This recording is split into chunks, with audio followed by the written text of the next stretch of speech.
पुस्तकाचं नाव आहे ताक. एके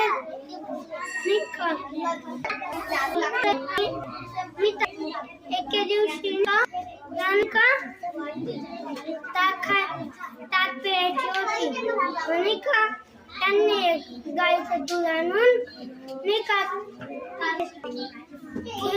ताक बनवून मोनिका त्यांनी मस्त ताक बनवली. सईने सांगितलं मिताला म्हणे गल्ला घेऊन ये म्हणे.